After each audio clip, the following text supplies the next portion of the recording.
Hello, everyone. Welcome to Soothing Sundays. Just putting my phone on silent and bringing up the questions you guys have.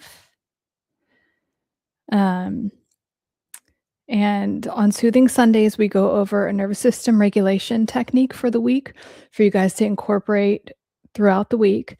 And then I answer your questions, and then we also go over wins and intentions. So if you have an intention that you have been thinking about or that you just really want to get done this week, and it could be anything. It could literally be going to bed 5 minutes early or finally getting momentum on something that you've been wanting momentum on, whatever it is. So feel free to write your intention. Hey, Bob. And any wins you have for the week, and then any questions about mental health or anything like that. And I'll get started with the nervous system regulation technique in a second. Hold on, I need some water. And talking to a lot of clients today, so it's a little, but hope you guys are doing well. And so on Wednesday, because I live stream every Wednesday and Sunday, we've been talking about a DBT for a while, especially since Bob brought it up. And I talked to you guys about CBT because I like CBT and it's easy to implement. Easier, I would say, to implement on your own if you're not working with anyone. And I know a lot of you guys are like, oh, I want, a lot of times when people DM me, it's like, I want to work with you, but I can't right now for whatever reason. So that's why I live stream and I make videos. And then I also highly recommend CBT because it is helpful. But so the DBT technique that I want to go over today is called check the facts and opposite action. Or contrary action. I typically say contrary action. So what you're going to do is, it could be a long-standing pattern, it could be a situation, something that you have worry, fear, doubt, any of the fear-based responses to. So that could be doubt, guilt, shame, worry, anxiety, anything like that. Think of a situation or a pervasive pattern that you've had. Just identify it and let it be something that you're willing to let go of. And what I mean by that is that you're not making an excuse for it. You're not arguing for the limitation, like, oh yeah, I really want to lose weight, but I can't do this, and but like, you're not saying that, or you're not arguing for your limitations. You're not believing the limitations more than you want the solution. So find something that is bugging you, that's been on your mind, that you want the answer to. And again, it could be a pervasive pattern, but you just haven't found the answer. So identify what that is. That's the first thing that we're going to do. And think about all the ways that it triggers you, where you feel it in your body. Just be very aware of everything about it. And maybe some other things will come up that you haven't been aware of, okay? And so you have this thing, whatever you're identifying as a problem. And it's kind of like, okay, here's what's going to happen. Here's what I'm worried about. If it's like financial, or it's like the relationship, I'm going to be lonely, or whatever, this isn't going to, whatever it is. And then I want you to turn your energy to all of the things in your thoughts, all of the things and all of the ways that it's going right. So how are you? So if it's a health journey that you're on, what are the things that are going well for you health-wise? What are the things that are going well for you wealth-wise and relationship-wise? So whatever it is, focus, because again, whatever you give energy to expands. We all know that. So we're already starting to rewire and train the brain to focus on the solution. So what currently right now is going right? And I want you to list all of those things. So that's like checking or starting to focus on the contrary. But really in DBT, it's called check the facts, because sometimes we're in this emotional state where we're focused on things that haven't happened. We're either trying to unconsciously replaying the past, or creating a future that hasn't existed yet. So, and we're not being in the present. So from there, again, you're going to focus on all the things that are the opposite of what your fear-based inner critic is trying to tell you. And so it's like, yeah, I have been getting better at this, or actually this is going well in my relationship, so my health is getting better in this way. And then from there, I want you to take it a step further, and you're going to take opposite action or contrary action. So it's like, it might be showing up like this right now, and I'm really worried it's going to get worse, but you know what? I'm going to decide to focus on this, and I'm going to take action as if the outcome that I want already exists. So from there, you're going to also and in DBT, they kind of tell you to take opposite action, and then you can start to get more in the mindset. But sometimes I typically teach it the other way, kind of like the Neville Goddard way, where you get yourself in that emotional state. Like, how would things look if a solution was there? If I'm, as Neville Goddard says, if I'm living in the end state, so I have the solution that I want. How does that feel? How does that look? How do my relationships look? When I wake up in the morning, how does it look? How does my day run now that I have that solution in place and I'm living my life like it's just, that's normal for me to have that relationship that I want, to have the health that I want, to have the wealth, financial status, whatever it is that I want. How does my life look?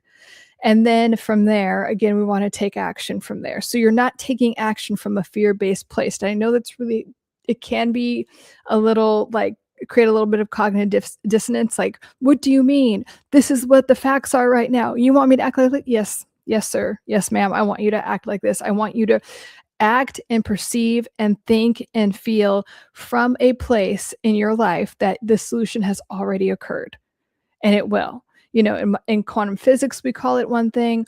In psychology, we call it something else. But it's all, you know, in Christianity, they just say like ask and it's given. Like it's presented in different ways, but it works. Okay, so can you operate from that place? And can you? I mean, you can, but deciding that you are going to continuously think and feel from that state, from the solution that you want. And guess what? Fear and doubt is going to come up, and that's okay. And you could say, okay, well, that happened in the past. And I remember when I used to be like that, going back to the I remember when technique. And now it's like this. And every time your inner critic's like, no, you could be like, yeah, I remember when it was like that, but now it's like this. And now it's like this. So again, you're rewiring your brain to focus on this and literally telling your, the prefrontal cortex and the limbic system part of your brain that's just operating from old patterns that like, oh, now it's like this. Isn't that great? Now it's like this. And so scroll down. And yeah. Oh, another thing I do when I teach people is like with everything is starting with deep breathing, because you're going to lower the cortisol levels and all of that. And we've done a lot of soothing Sundays around breathing techniques. My favorite is box breathing, just because it's easy and it's very effective. The Navy SEALs use it. And all it is taking a big, long inhale, as long as you can take, hold your breath for about 4 to 5 seconds, and then exhale as long as you can. And when you're inhaling, you're imagining a line going up, you hold at the corner of the box, and you're creating a box in your mind, like as you breathe. So it just helps focus your brain as you're breathing. And all of a sudden you're like, oh yeah, I stopped letting my thoughts completely run my mind. That's nice. So it's a great way to train your brain. So you could also start with box breathing and then go into that. So you're acknowledging what the situation is. You're looking for opposite evidence, because there's always opposite evidence. Even if it's like, okay, if it's with health, it's like, okay, I didn't eat 10 cookies, I only ate 8. There's always something, right? We're just so hard on ourselves. So looking for opposite evidence. And then 2, imagining what it would be like if the solution already, you had what you wanted, and then taking action from that place.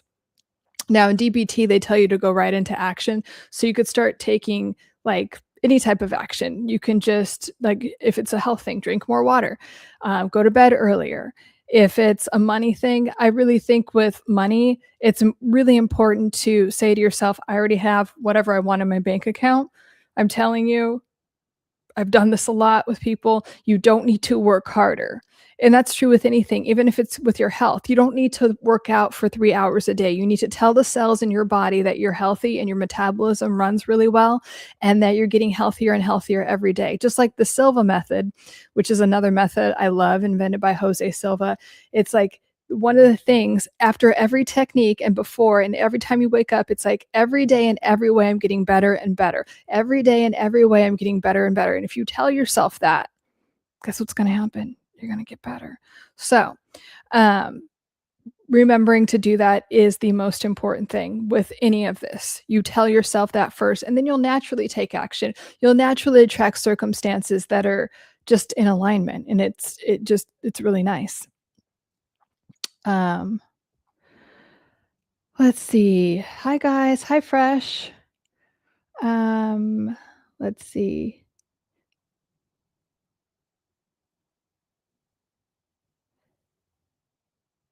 Tactical breath.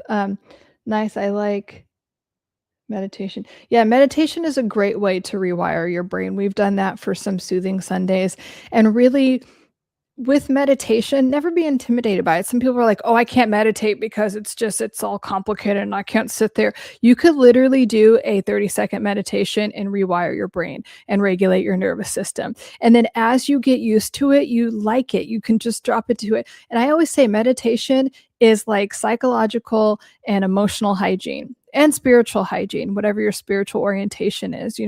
When in most spiritual practices, it's you pray and you send out the request, and meditation is receiving it, so that's good too. But we want to it's you can meditate in any way. You could go for a walk and do a walking meditation and give gratitude for everything that's in your life, for every single leaf on the tree and the wind blowing in your face and the sun. And then you could start to give gratitude for things that haven't yet shown up, but you're feeling them like they are now. There's so many ways to meditate. So it's not just sitting in a room with your eyes closed, it's not that. It's just a way to rewire your brain, and it's just a very concentrated way to focus your mind. You could just listen to your breath moving in and out of your body. Um, Hi, I'm new to your channel. Welcome, welcome, Andre Carter. So if you're new here, this is Soothing Sundays. I live stream twice a week. Sundays at 5 p.m. Pacific, and then Wednesdays at 6 p.m. Pacific. And I'm here to answer questions about mental health. On Sundays, I go over a neurological reprogramming technique that you are invited to implement throughout the week, that is designed to help you get over some challenge that you may be having, or some area in your life that you'd like to grow or expand in. So that's what we do here. So let me know if you have any questions, and also let me know if you guys have any wins, if you have any wins for the week. So did something, like, even if it's just a little thing, like, you know what, I didn't react the same way to that thing, or I took contrary action in this way, like whatever it is. Let's see.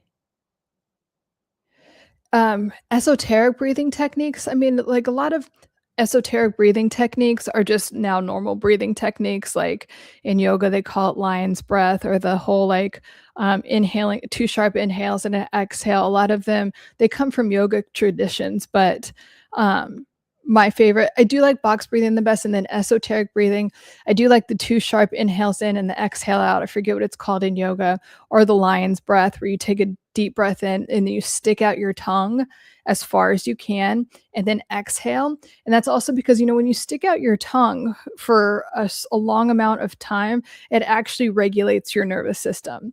So you can just do that. Like, if you're really worried about something, I know it sounds weird, and you just stop for a second, and maybe you need to go somewhere like private if you're at work or whatever, and you just stick out your tongue, it will help you relax. It's connected to like the fight or flight survival parts of your nervous system. So it really does work. But when you do lion's breath, you go and you just stick out your tongue. Um, um, and so let's see. I love the two. Yeah, me too. Me too, Bob. Um, I like the two inhales and an exhale. Yeah, there's something very gratifying and regulating about your two sharp inhales, and then you exhale out slowly. And it's really it really helps people that are trying to quit smoking, or if you just smoke anything. It gives the same like dopamine and serotonin hit, and it's super relaxing. But yeah, people find it gratifying. If you're driving, if you have and you get irritated with traffic or bad drivers, it's a really good one to do in the car. Just putting it out there. So and I'm going to go to if you guys have questions, let me know. I'm going to go to some of the questions and comments. And, guys, like I posted about, these like DL narcissist, DL means like down low gay, like they're secretly gay, narcissistic men. And like, really, I don't care if you're gay or straight. I don't really care what your sexuality is. But a lot of narcissistic men are DL, and then they hate women, and they're very mean to women, and then they hate women that are, when they're, just in their femininity, and they're just like, dressed feminine, like they get put down. And I have like an overwhelming amount of comments that are like, oh my God, I thought I was the only one. Thank you for making these posts. And I thought that he just hated me and he put me down. And this whole cycle of, saying like, you stop wearing makeup, stop doing this. What are you trying so hard for? And then when they are not wearing any makeup and they, because narcissists really kind of, if you're a feminine woman, kind of really wear down your femininity, and then they blame you for being too masculine. And so it's like you could never win. And by the way, that's the dynamic in general. You could never win. But yeah, like I hear you guys, like, and you're welcome for making those posts, and I'm happy to make more of them. But yeah, everyone's just like, it's not you. I promise you that it's not you. If a narcissist, whether they're a man or a woman, is doing any of those things and trying to, again, because remember, these people feel so much guilt and shame that they refuse to process. So they're always trying to offload it onto the people that are closest to them. And you feel it and it feels icky and you hate yourself and all the things. You don't have to carry that. You could put it down anytime and just know that it is not you, even though you might be made to feel like that, because when they were making you feel amazing, you believed it.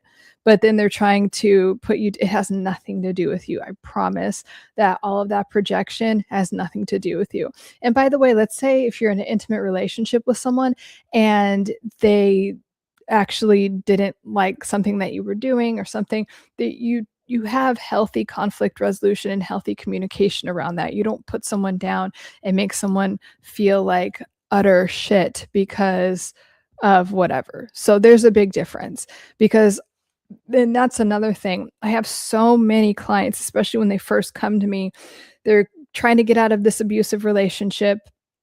And they're like, well, maybe I was wrong. Maybe I did do those things. Maybe they're just really believing that I was wrong. And like, maybe they wouldn't have reacted that way if I behaved differently, or no, absolutely not. And I know that there's a temptation to feel like you can control it, and that because a narcissist will make you believe, well, if you didn't do this or whatever, then it wouldn't be. No, that is not true. So please know that there's nothing that you can do, even if you're perfect, there's nothing that you can do to completely placate the narcissist. They will find something to hate you for, they find something to make you feel like shit about. I promise you that. Let me see.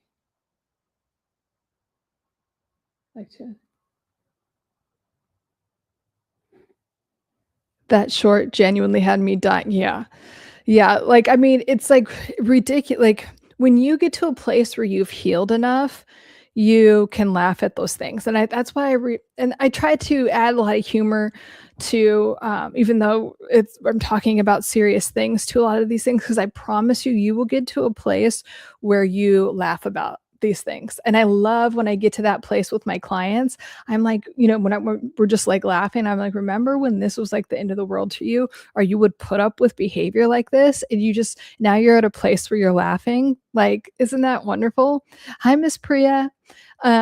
It's such a good place to be, and it happens to me now. Like, I mean, it's, this, for instance, I'll tell you this one person that I don't even like, that I wouldn't give the time of day to, like, at all. I would never give the time of day to this person. And he kept like texting me. He's like, hey, you want to do this? Like, no, I would never want to hang out with you. And he's like trying to invite me to, and I'm like, no, leave me alone. Like, he was like, you know what?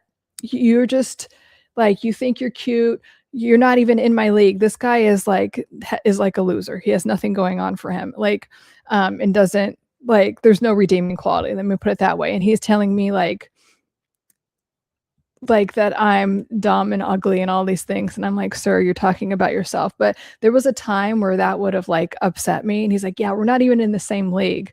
He's like, you're not in my league. And I'm like, okay, whatever league that is. So, but yeah, there was a time where that would have really upset me. And now I'm like, you're the one reaching out to me. You're the one that's like like, leave me alone then if I'm not in your league. Like, you know what I mean? And so, but it's so nice to be able to laugh about those things, or even being on social media. People say mean things, and I'm like, do you think I care? You've wasted your energy doing that. So I'm telling you, like, and I mentioned that because as you heal, your reactions to things, because your nervous system is regulated, right? So your reactions to things are from such a calm, liberated, like free place where you're just like, there's so much free, like emotional freedom, right? And you won't even be triggered by the same thing. Let's see. Where did I leave off? I politically incorrect. I always laugh when I see people put MS or BS after their name. Yeah, I do. And I do that to save time because people are like, "Well, what are your degrees or whatever, you know, okay, Miss Barbie, whatever. What do you know?" And I'm like, I'm not gonna, especially in videos, it's like I don't want to go into this every time. And like, why are like there's a lot of people that talk about narcissism that have no credentials and they don't get questioned all the time. I get fucking questioned all the fucking time about everything.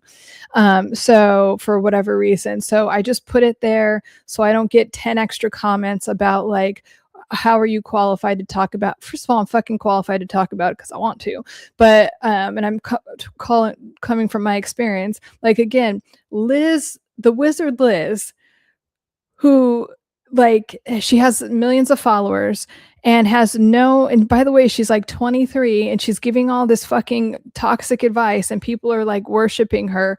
And so, and like she has no credentials and she's like has these whatever, and I'm just kind of like, okay, I'm actually trying to help people here. So if you don't want help or if you're not like trying to be supportive, get the fuck off my channel, boo.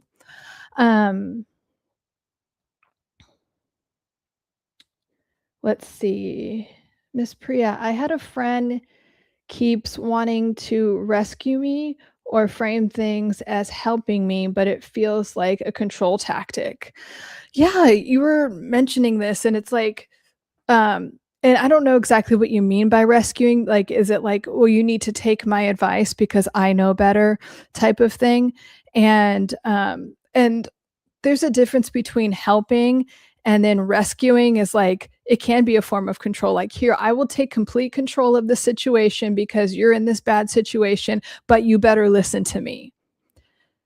And you know, and like even the way you're phrasing it, Miss Priya, you wouldn't say it that way if it didn't feel controlling to you. And so you get to tell yourself and believe that you can receive, because we all need help and support. We're not meant to do things alone. I mean, our nervous system is wired for community anyway. So you can receive love and support without it being transactional, without you having to give up any type of personal power or control. And Miss Priya, like you've always asked excellent questions, and thank you for your vulnerability.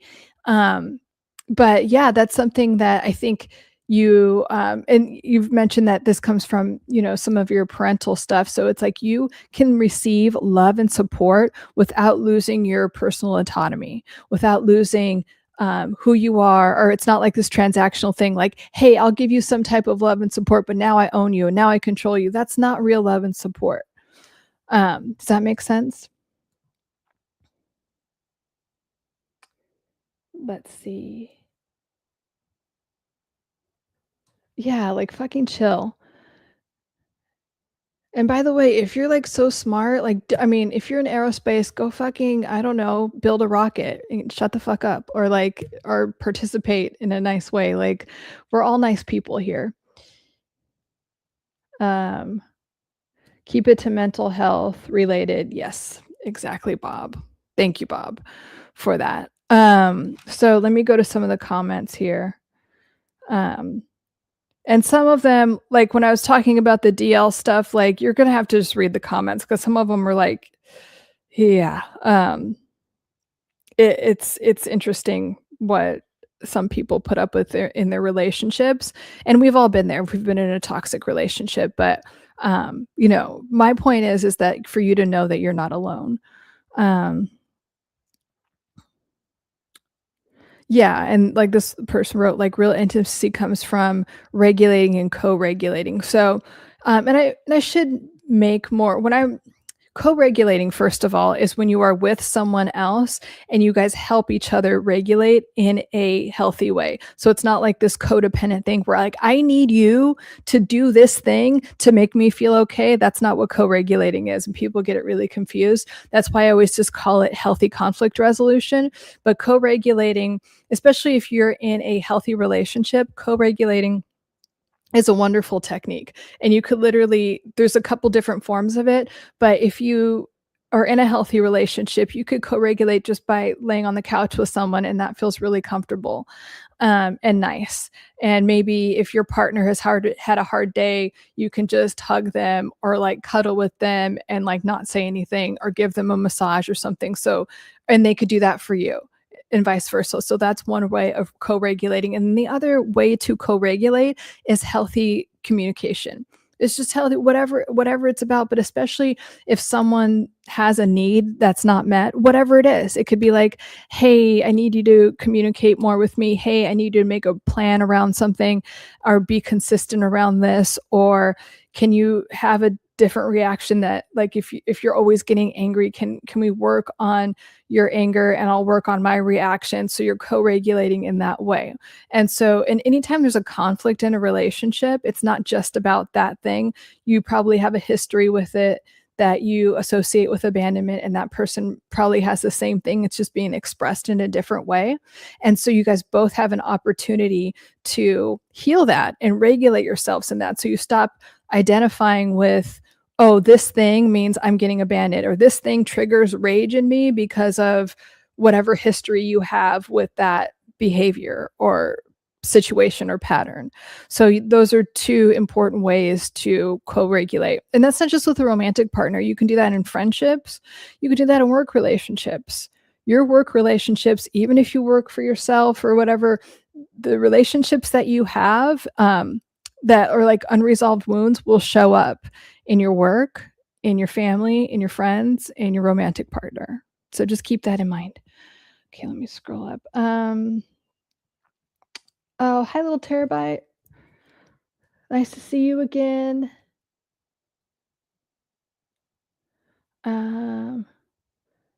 Hi, Zay Dragon.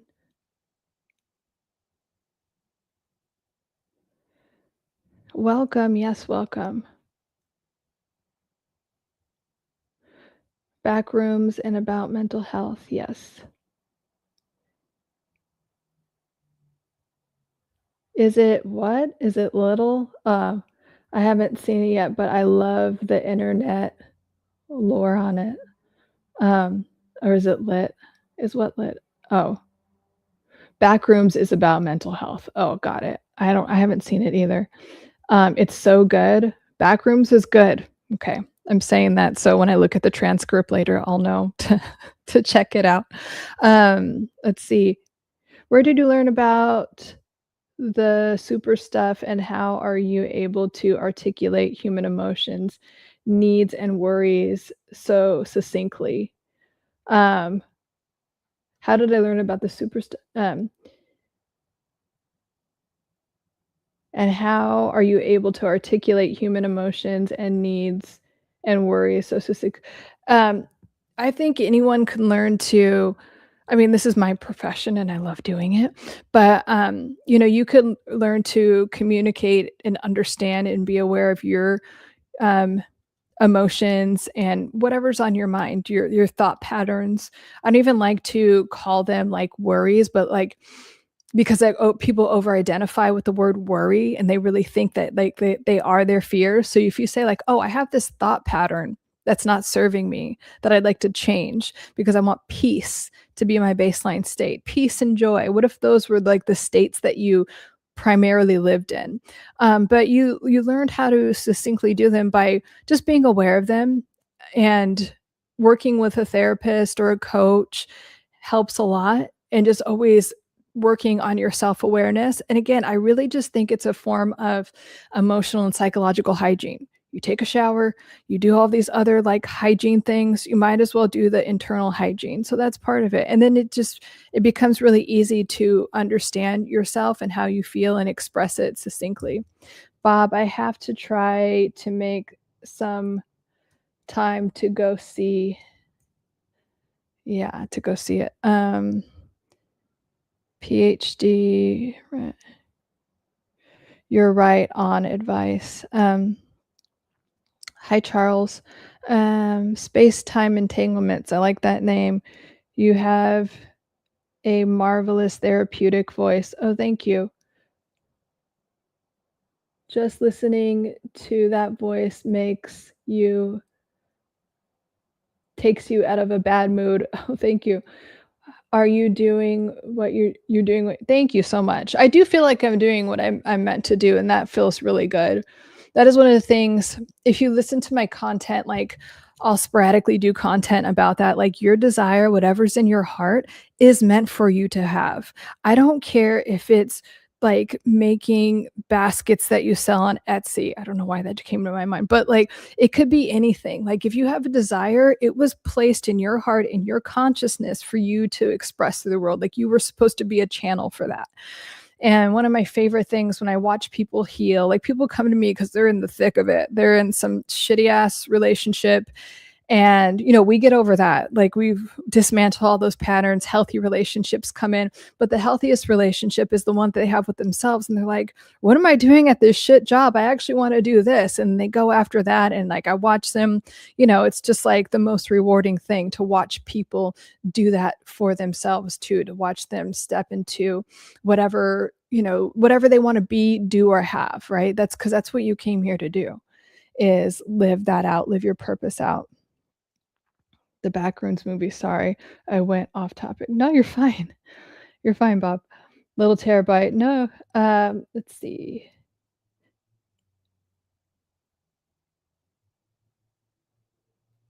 Right. Okay. You guys, like, I'll remind you, like, I'm here to help you. Like, if you try to insult me, it's just not going to work.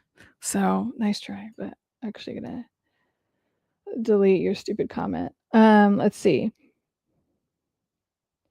Bob, now Little Terabyte, we have it elaborating. No, you're good. Awesome.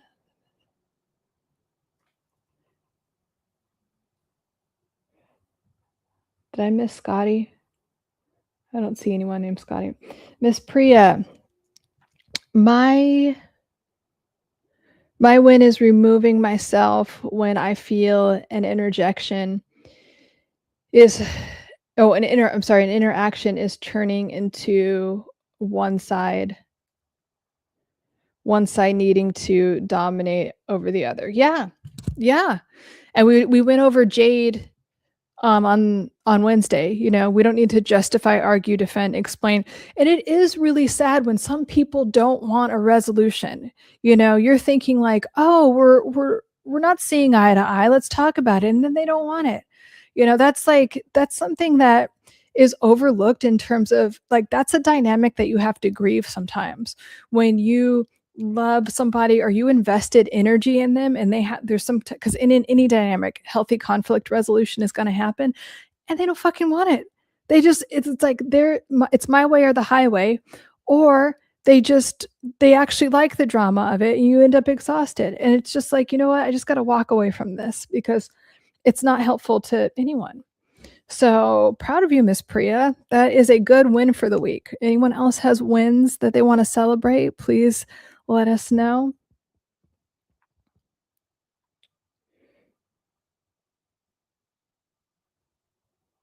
Oh, okay, thank you. Yeah, thank you, Bob. It's just like, yeah, we don't got time for that. Stuff like that. What is my opinion of a healthy mentality? My opinion, I would say, like, my definition of it is that your nervous system is regulated. And just like Dr. David R. Hawkins talks about, we have the scale of emotions, or the scale of vibrations, energy, it's all the same thing, right? And so the lowest ones are guilt, shame, fear, anxiety, doubt, like all of the fear based. It all goes under fear actually, but he like delineates all of those things. And then we get to a state where we're angry. I think it's apathy, then anger. And then we start to move into the higher states of consciousness, all the way up into love, peace, joy, and authenticity. So I think the healthiest mentality or mental health situation that you could have is operating from those higher states of consciousness. So if you can, because a lot of us, because of how we were raised, our negative false beliefs, it's like we're always anxious, we always have to do more. That was my thing. I talk about that a lot, is that I still see it happening, and I have to observe it. I'm like, oh, I don't have to overdo this. It's not like I could look back at the end of the day and like, okay, I got a lot done. And of course we always have more things to do. There's so many videos and like things I want to put out for you guys, and I just do as much as I can every day. But it's that thing of like, can I still operate? Can my baseline state still be like love? Like, I love myself, I love my life, I'm very appreciative, and peace and joy. And the more we're there, the more our life is going to be fulfilling, the more our life is expanded, and then we get to be, do, or have the things that we desire, that we really want. Ever do a yoga pose when in stressed moment during the day? Do I ever do yoga poses? I mean, yeah, I was a trained yoga teacher for quite some time. I don't really do it as much in my content anymore, but yoga is a wonderful way to regulate the nervous system. And there's a book by Sue Moiter called The Emotion Code. I'm pretty sure that's what it's called. So if you're into yoga and you understand energy, like, I love her book. Sometimes I tell people and they're like, oh, that's interesting. And they're fucked and they're still in the same place like 10 years later in their life, and they don't understand like how energy works. But I'm pretty sure it's called The Emotion Codes, or The Emotion Code, by Dr. Sue Moiter.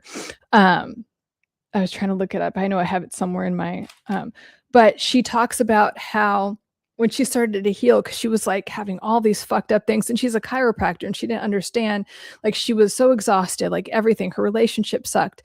And then she started, when she was asleep, she started she would wake up in these weird like yoga poses, like as if some higher power was putting her in there. And so she started to look into it and get really into yoga and like how energy works, and like clearing certain energies out of her system that were blocking her. And so and then now she teaches it, and I think that book is fascinating. And and I've had like spiritual awakenings from yoga. And then yeah, I taught yoga for a long time, from the time I was like 18. I don't know, maybe like 15 years. I taught it for a while, through college and grad school, and then um, throughout most of my life. I think up until, I want to say, like 8 years ago, maybe. Yeah. Wow. Yeah. So I've taught yoga a lot. Yoga's awesome. And anything you can do to regulate your nervous system, especially on that physical level, is really important. My win this week is quick recovery from a cranky argument with my GF. That's awesome, Bob. Lasted all of 5 minutes. That is amazing. That is amazing to really recover. And that can happen, you guys. That's why I always say the more you work on yourself, the more healing happens like that in real time, because you've like developed that muscle. And even if you're wondering, Bob isn't talking about like, oh, I just stuffed it under the rug, I forgot about it. That's not what we're talking about when we say, because a lot of people think like that, or they're just like, especially, I've noticed that like men in my private practice, they're like, okay, well, I'm for whatever. And it's like, that doesn't really solve anything. But if it's like, okay, I could feel my feelings and regulate myself and then resolve the issue. And it's like, is it that important? What's being triggered here? So I love that, Bob. Congratulations. That is a win.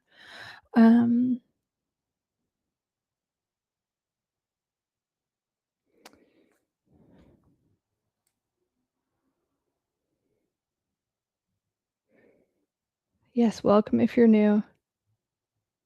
Yeah, I realized it was overacting and apologized. Oh my God. Okay. Well, Bob, I mean, we're gonna have to put in a thing for you to be in the Smithsonian. Man apologizes. No, I'm just kidding. That, like, no, when you work on yourself, you can actually genuinely apologize. I'll tell you guys a story. Like, because this happens. I was telling my client this story because she was really sad, because as she's evolving, like all of us, when we evolve, sometimes people drop out of our lives and it will show up in a conflict resolution. So as you evolve, it becomes easier and easier for you to apologize, for you to forgive yourself. You don't need to be defensive about everything. It's like everyone can have their own reactions, and then you just apologize and move on. People that have not worked on themselves, people that aren't as evolve, and I don't mean that in an elitist, like, oh, you're not. I just mean like they haven't worked on themselves as much. They're a little bit more emotionally immature than you are. You try to end it by taking full responsibility, like, I'm sorry that I did that, I'm sorry for my behavior, and then they won't let it go. And I was telling my client about this, just helping her normalize it, that I had one, and a friend that I knew needed to go for a long time. Whatever, I said something that was offensive to her. It was a joke, but it was kind of like, I was also commenting about her behavior. She didn't like it. And so I'm like, I'm sorry, that joke didn't land right. And I apologize. I took full, and she's like, no, you know what, Bob? And it was like, and then she starts going off about these. And I'm like, these are not my insecurities, are not my problems. And just could not accept. Will she accept? I'm like, are you going to accept my apology? Like, what else do you need me to talk about? Like, and she was just like, no, no. And I was telling my client this because she was having the exact same thing. I'm like, this is a vibrational mismatch. You're trying to have healthy conflict resolution and the other person doesn't want to. So know that that's a real thing too, that as you evolve and your capacity to have healthy conflict resolution happens, not everyone will be there. They're kind of try to berate you, bring up other drama, or just not be able to be like, okay. Because what happens when you have healthy conflict resolution, the intimacy deepens. Some people are just not there. They're just not, even if you want them to be, and that's sad, but they're not there yet. I mean, not that they can't be, but I'm just saying, like, if that happens in that moment, sometimes that's the reason, unfortunately.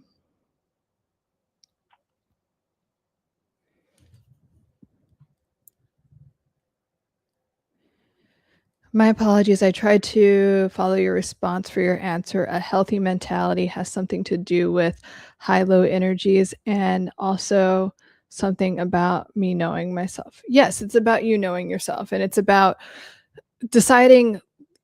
knowing your baseline state. Like, that's what Tony Robbins calls it. So are we like operating from anxiety, like we're always worried, or depression, like we're just like, oh, thinking about the past or whatever? Or can you operate from a place of peace where you're just literally experiencing this nice, loving, peaceful energy? And so, yeah, it's just deciding what your baseline state is and operating from a place where things are peaceful, where you could get more done, where you can experience life in a more joyful way. Scott, you might want to look up the book, or even just Google Dr. David R. Hawkins' Scale of Emotion. And at this point, I should get a thing of it so I could pop it up on the screen. Maybe I'll do that. Remind myself to do that. But yeah, it's deciding, like, what are your primary beliefs? What are your primary states of being? Where are you negative all the time? Do you think what's going to go wrong most of the time? Are you optimistic, like, okay, well, God, universe has my back, so here's what I want, so here's what's going to happen?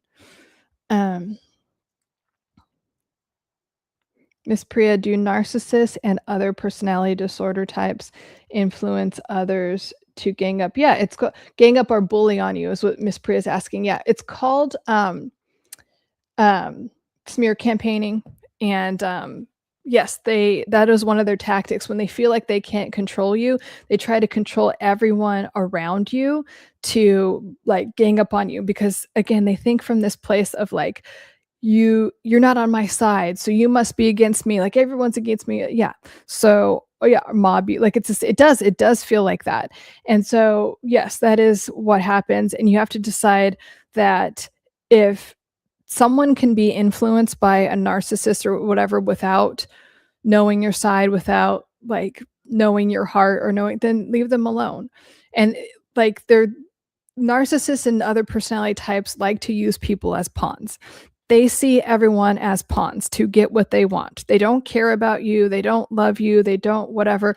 They see every other human being as supply for whatever their agenda is, to get adoration, to get to manipulate and control you. They're completely like transactional. They don't have to be, they just choose to be that way. So if they're not getting what they want from you, a smear campaign will happen. And they will act like the victim, or they'll just talk shit about you. They'll make things up completely. And then you have to decide like that it's not worth, like it's a, like, what are you going to do? Like crawl back to them? That's what they want. And you get to decide, as painful as it might be, that you don't have to and don't want to give your energy to people that would do that to you, that even have the capacity to talk shit or try to get a gang of people. And trust me, I know my own mother has done this to me. And, now she's kind of like alone and has no friends. I mean, she never really did, but like, it's sad. It happens. So, and those people eventually play themselves out. They really do. Everyone sees through them. And the same thing happened with, my mom. Like, since we're talking about her, everyone's like, oh my God, it's a terrible way to live your life. But the truth always comes out. You just do what's best for you, like what's truly best for you, and take care of yourself and love yourself and put yourself first and protect yourself. Let's see. Yeah, it's definitely a thing, Miss Priya. Yeah. The group is sometimes, yeah, flying monkeys. Thank you. I was trying to think of the term. It's like they will weaponize other people. That's what flying monkeys are called. And the flying monkeys are still like under the spell. They might be in the idealization phase, also known as the love bombing phase. They're just doing all of these things for the other, for the narcissist or toxic person. But again, do you want to be connected to, and would you trust someone that's a flying monkey that is so like under the spell of the toxic person? And by the way, with the flying monkeys, their time is coming. Their time is coming where the narcissist will turn on them, and then they'll be in the smear campaign. So it's just a thing. They just use everyone and toss them aside. What is your vibration actually? How would you explain that to a layman?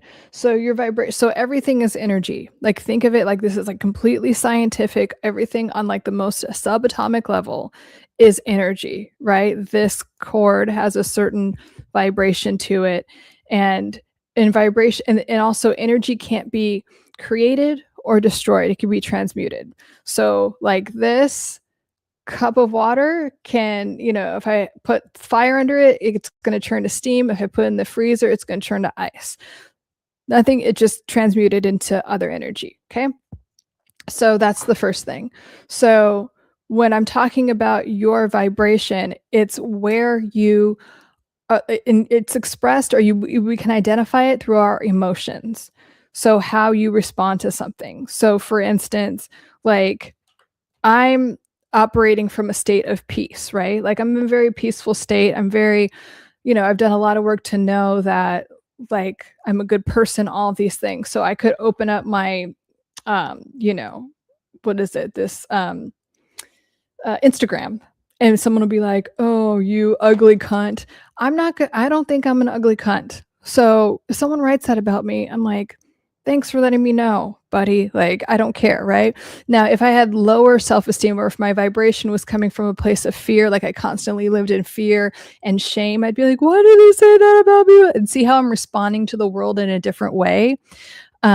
That's what shapeshifter, to answer your question, that's what that means. Like, it's like where, and this has also been measured, because now we know that your heartbeat can be measured. I think it's it's more than your arm. I think it's like 10 feet. Isn't that crazy? And we know we can feel people, and we could feel their energy. We know, but it's just, it's that. So what are you, and what I brought up that because it's like, we can now detect, like, because if your heartbeat is beating a certain way, it also means things about your emotional state. And so, and then they're connecting that to states of consciousness, meaning like happiness, love. So when you do that, your energy is different. Just like the scientist, I'm gonna mess up his name, Masuo Moto. He's a Japanese like physicist or something like that, scientist, and his name is something like Masuo Moto. It ends with Moto, but anyway, what he would do was have people like hold a cup of water, because water, like we're mostly water, right? And our energy is moving through us in that way. And think of like something very loving. And he would study the water crystals, and they would be in these beautiful shapes.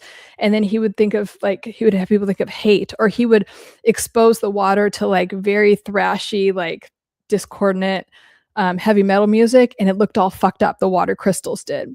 And then he would expose it to like 432 hertz music, which is very like the elites would use it to like heal themselves and things like that. And it made these beautiful crystal formations because on a subatomic level, the structure changed.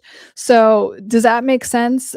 Shapeshifter is that literally where are we thinking? Where is our perception, and where is our emotional state? Like, where's our emotional baseline state? You know, are you constantly feeling peaceful, or do you sometimes feel peaceful? Are you constantly feeling anxious? And then that's your base, that's your vibration that you're literally emanating out into the world. You are like, your heart again is an electromagnetic field. That's what Joe Dispenza talks about. Like your thoughts, you could have a million thoughts come up, but what is the emotional register? Like, how are you interpreting that about yourself? Like, again, to use the Instagram example, that like a negative comment has no effect on me.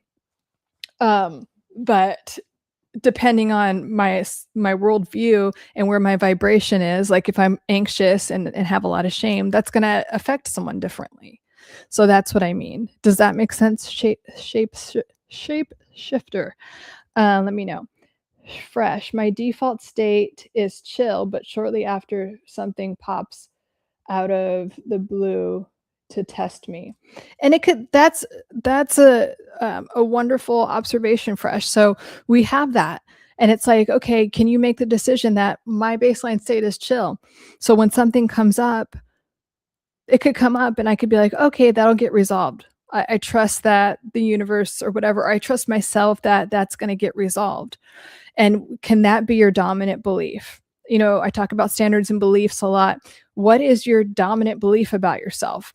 Mine, and one that I encourage you guys to have, is that no matter what thought, situation, whatever pops up, that I'm always healthy and I'm always wealthy and I have great relationships and I'm always prospering and very joyfully abundant in every way. So it doesn't matter what comes up. Anything could come up. So I don't have to be worried about, like, that's another way I don't let like fear run my life.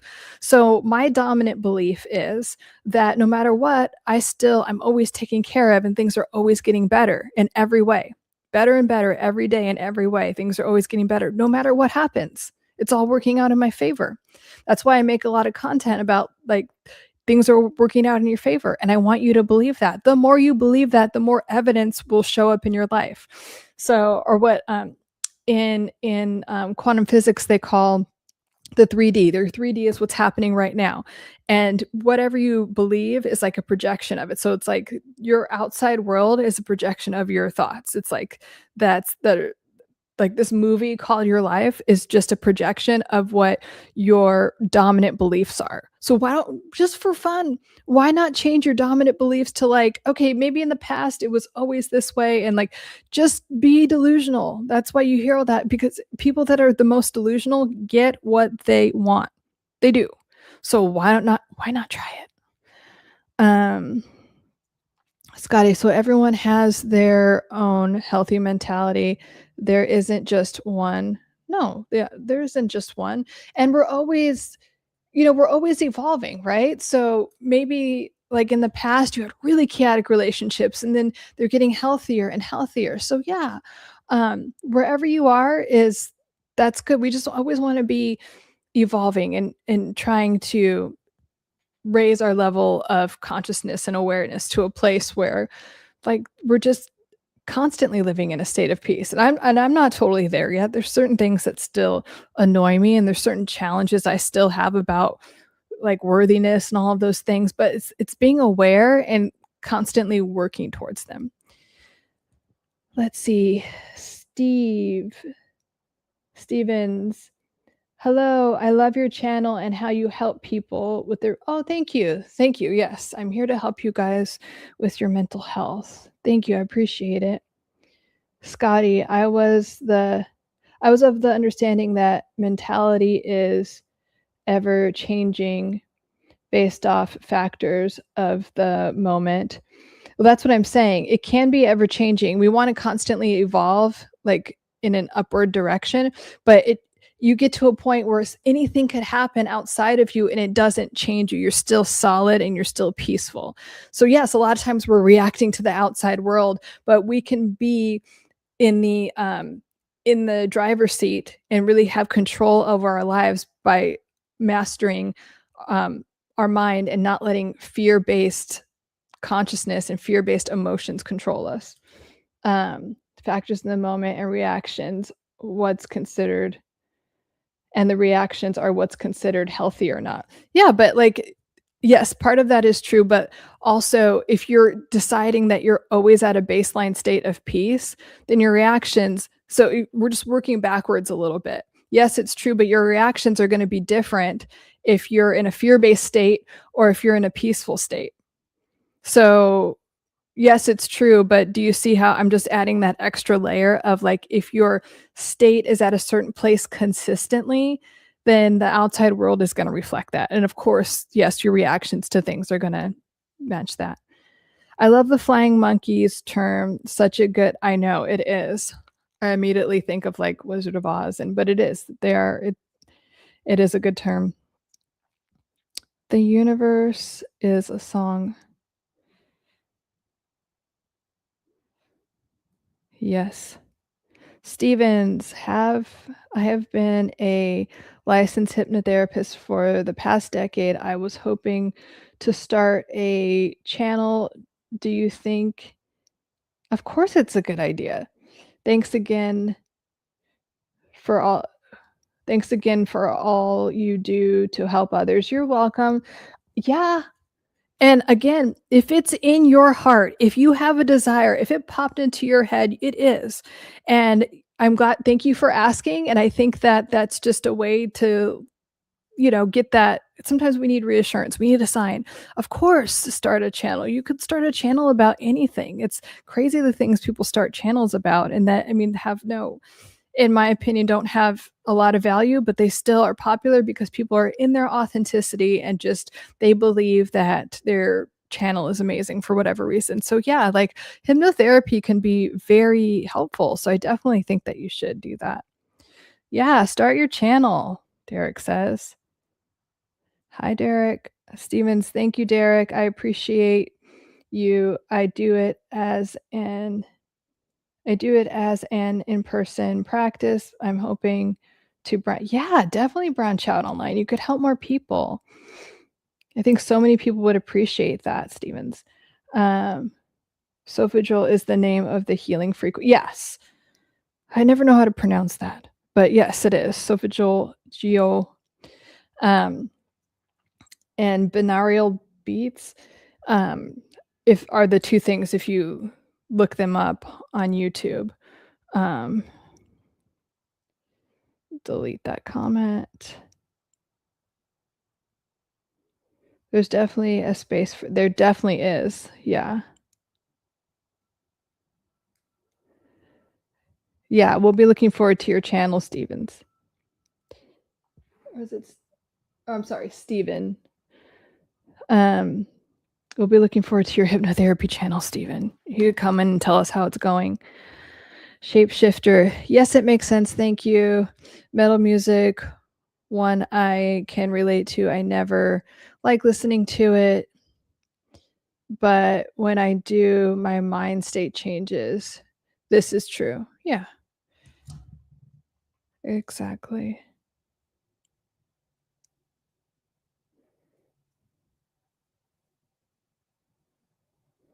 Have I seen it? I've seen hypnotherapy be done. I've gotten hypnotherapy done.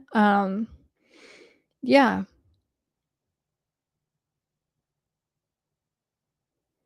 Miss Priya, does the media promote yeah, we've talked about this. Of course, the media promotes a scarcity mentality.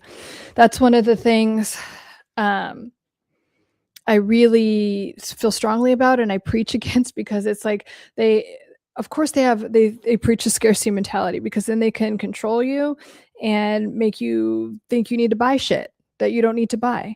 If it's like you need to be prettier in this way, you need to this to be smarter or more attractive, like, so everything's a scarcity thing. Yeah. Like, hang on to your jobs, your relationships. Yeah, exactly. And any fear-based, like all of the personality disorders, it's all based in scarcity. Like when you really come down to it, and I try to tell clients this, like it's in the beginning of my course, um, for healing from toxic relationships and narcissistic abuse. And anytime I work with someone directly, I'm like, you are in a scarcity based mentality. That is how these personality disorder, like these narcissists and all these toxic people control you.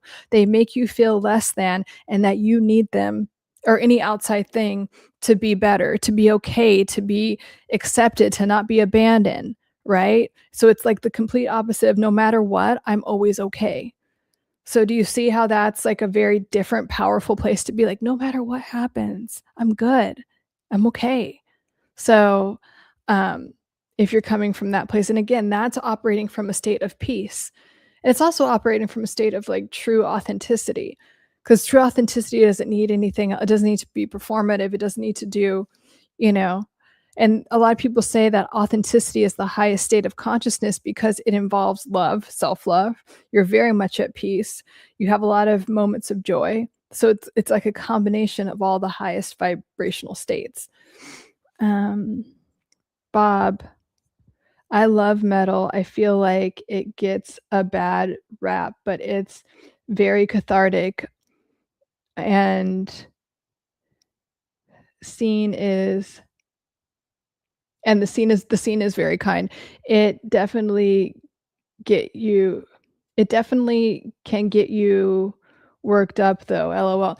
Yeah, and I do like okay, first of all, and I think that there's different types of metal music, but metal music, I just like if you were an emo kid, especially like if you grew up like, I don't know, I just that's what we called it. Like if you're just like it's very cathartic. It is like all these emotions that you like have it's a way to express them, and then it can be also like I mean because a lot of metal music is expressing not so comfortable emotions, right? And that's good. I think that they should be expressed instead of suppressed, because when we suppress things, there's a lot of you could create disease, you could create more of the thing that you don't want.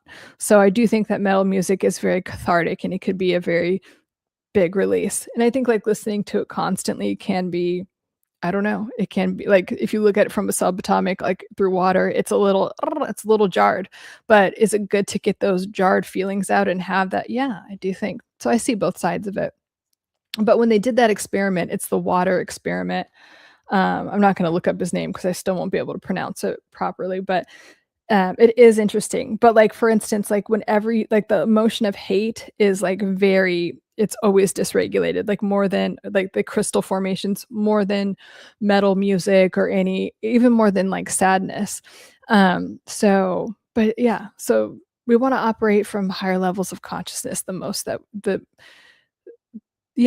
we can. And when we like when we're aware of that and we're aware of our old patterns, like, oh, I constantly worry about things, I constantly think about the past, I constantly put myself down. If you can see that as a separate, that's your inner critic, that's not you trying to keep you small and try to like obsess about the past or obsess about what you're doing wrong, you could just drop it. You really can. And this is like more of a Neville Goddard thing. You and sometimes we have to do other techniques to work up to this point. But you could be like, you know what? I'm sick of that. I'm sick of not being chosen in my relationships. I'm sick of the chaos. I'm sick of not being where I want to be financially or my health or whatever. You could just drop it. You can just completely drop that identity and be like, I am making a decision. Decide means to cut off all other possibilities. And I can decide in this moment right now that the past is over. And it really is. We only have this present moment. It really doesn't exist anymore, literally. So you could just be like, yeah, now every breath you take, you're a new person, literally. So you could decide, I'm done with that. I'm done with that pattern. Yeah, constantly would be too much. Um, So yeah, great questions, you guys. Do you have any other questions or wins that you want to, or intentions? Write your intention for the week. If you have like an intention, and it could just be like some type of positive pattern disruption, like, you know what? Every Sunday I say I'm going to blah, blah, blah, and the week goes by and I don't do it. So this week I'm going to whatever it is. If you have an intention that you want to, or, you know, even if you just want to focus on something, like you want to read a couple pages of, look into whatever, maybe start your business, maybe put up the website, whatever it is. It could be anything. Again, it could even be drinking an extra glass of water. Or let me know if you have any questions, and if not, I will wrap up. I'll take another look at my comments about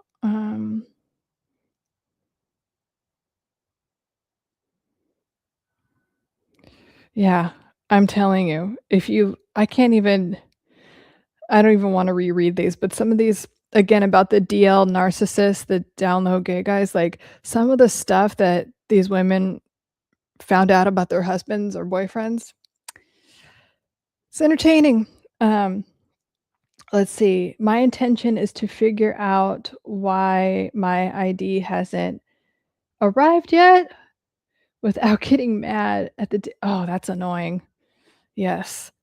And you could even, okay, this is a wonderful way to practice manifestation. Hear me out. Because if it's true that your thoughts completely create your reality, and this is your movie, and really anything could happen. And yeah, I have so many examples of this with clients. So, but I'll take this one thing. So, I wanted something from Amazon to, it said it was going to come by, I was expecting it to come this Monday or Tuesday, tomorrow or Tuesday. And then I get a thing that it's coming next, like the 22nd. I was like, oh, hell no. So I tried writing to them and they're like, oh, yeah, sorry. It'll probably be like the 18th or the 20th. But I'm like, no. And then I was like, you know what? It's just, and I didn't have a lot of resistance to it, or meaning a lot of doubt or fear, because I'm like, whatever, either way, I'll get it. Okay. But I'm just going to put it out there that no, I'm getting it Monday. I'm getting it Monday or Tuesday at the latest. But I'm just going to ignore that. I'm going to drop that from my reality, and I'm going to decide that the thing that I want is going to come Monday or Tuesday. And then this morning I got a UPS notification that it's coming tomorrow, even though it was supposed to be coming a week from now. I'm just saying, try it. Why not? I've been waiting since May. Okay, well, that's the past. Okay, let's drop the past. Yeah. And you're actually going to get it this week. You could just be like, oh yeah, I'm getting it. It's just going to be in the mail. It's just going to be there. It's just going to be there. But if you can drop all resistance to it, Bob, like all of it, and just be like, yeah, it's coming. I've had people like clients that were so annoyed because they needed their friend or someone to pay them back.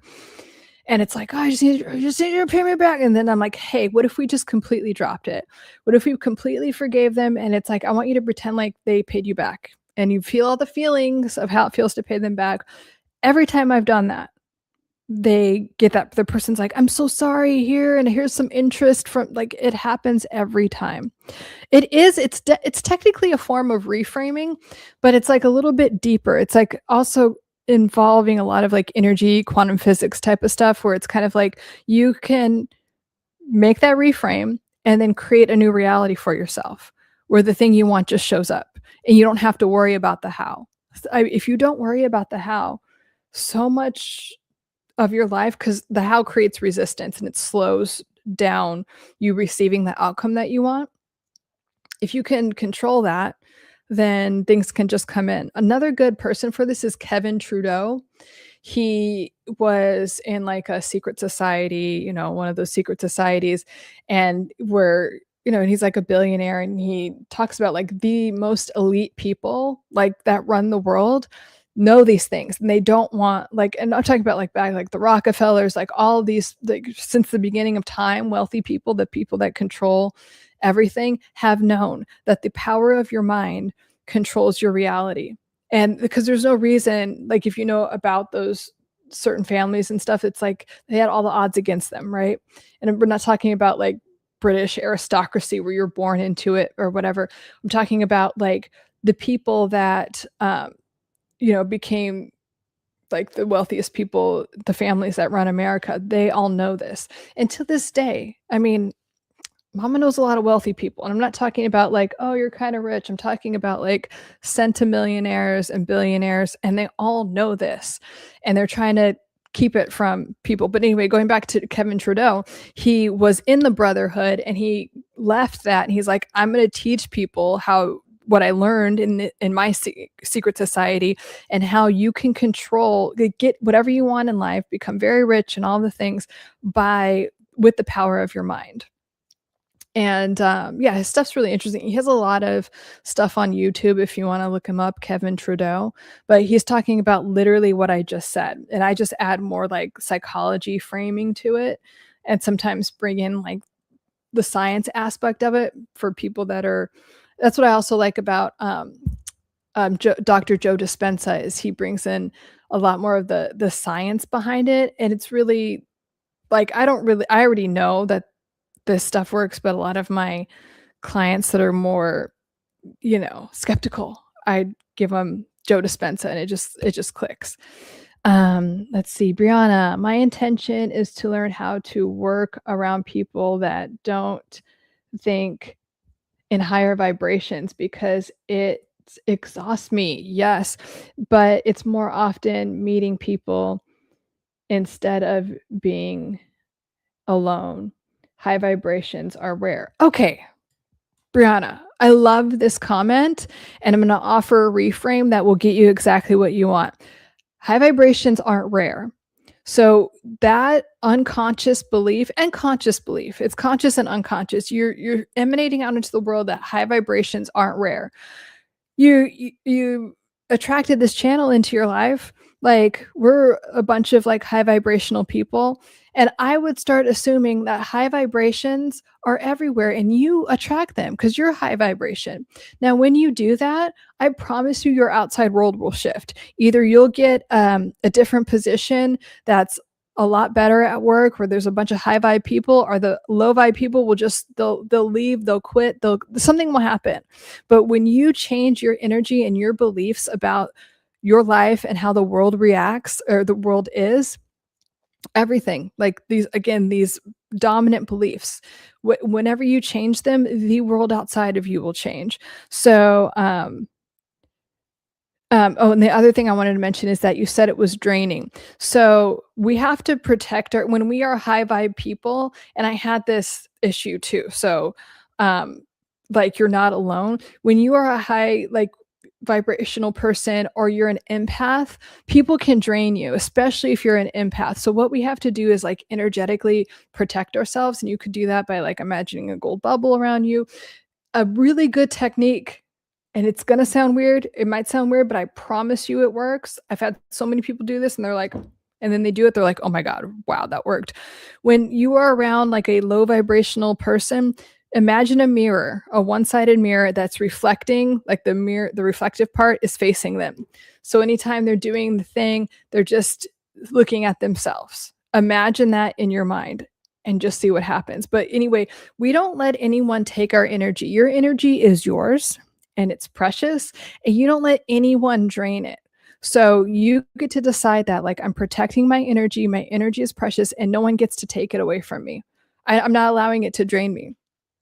And you'll notice that you'll just start behaving differently. You won't argue with them. You won't do this. You won't do that. You'll just kind of ignore them. So it'll just be like, hey, and then they won't have this pull towards you, because on some level, and it could be completely unconscious, Brianna, they know that they could like steal your energy or drain your energy. So you get to protect it. I don't give my energy to any bullshit like that anymore. And I only attract high vibrational people. I only attract energy that matches mine. I want you to shift your self-concept and your worldview to that this week. I'm inviting you to do that, Brianna, and see what happens. Hi, Lauren from Australia. Been listening for 20 minutes. Everything you have said resonates with me. Oh, very nice. Hi, Peter. Nice to meet you. Yes, welcome. This is Soothing Sundays. I live stream on Sunday at 5 p.m. Pacific time and 6 p.m. on Wednesday Pacific time. I don't know what time it is in Australia, but I know it's Monday. I know it's Monday for you. Happy Monday. And it's Sunday here. But welcome. Nice to have you from Australia. We talk about mental health, rewiring the brain, recalibrating the nervous system, so you could have everything you want in your life. Because what you want wants you, and what you want you are meant to have. What you want you are meant to be a channel for. Like just like Stephen was saying earlier about starting his YouTube channel. Hell yeah, you are meant to do that. You are meant to put that information out into the world, and whatever it is. I don't care, if it's making bow ties for teddy bears. If that is in your heart to do, you better start doing it. Don't forget to subscribe if you like the content. Oh, thank you, Bob. Yes, and then if you put the notifications on, it's 11:20 a.m. on Monday. Happy Monday, Peter. Yeah, and if you put your notifications on, it will alert you when I'm live, and then you could join. Well, so whatever your intention is for the week, I want you to keep it at the top of your mind. And I want you to use the neurological reprogramming tool we went over at the beginning, which is to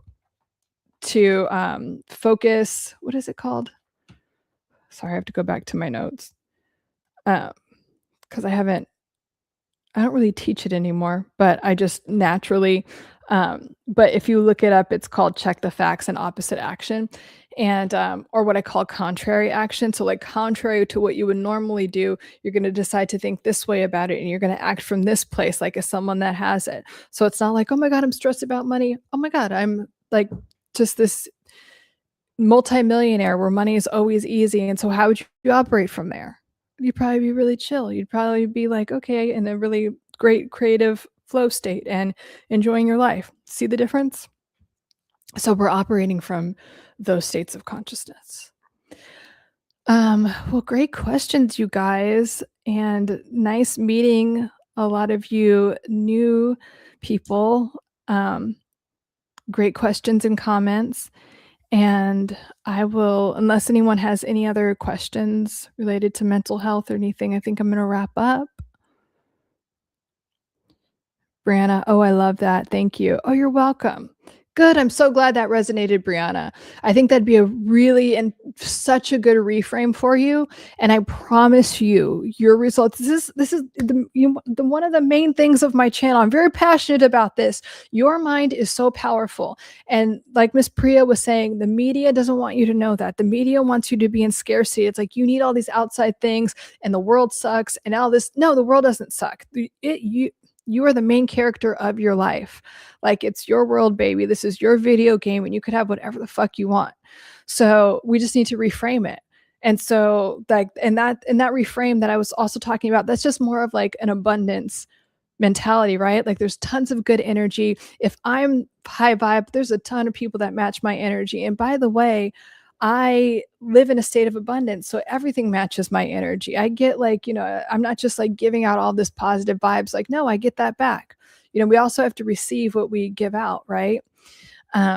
So yeah, I'm excited to hear how making that shift goes for you, Brianna. I will. The protection, I must. Yes, it is. Especially if you're an empath, guys, you got to protect your energy. Gotta do it. Bob, good live tonight. Pleasure as always. Thank you so much, Bob. We so appreciate Bob. Thank you, Bob. So Bob moderates for me when I go live and does a great job. He really keeps all the trolls out, and you're just such a good co-host. Thank you so much, Bob. We love and appreciate you so much. So this is your sign. This is going to be an amazing week, you guys. Okay. It really is. It's going to be so good. And I'm so excited for you. I'm excited to hear all your guys' updates when I hear from you on Wednesday. And yeah, we'll take it from there. All right. Guys, love you. If you're new, welcome. So nice having you. And yes, thank you again, Bob. And I'll see you guys on Wednesday. Love you. Bye.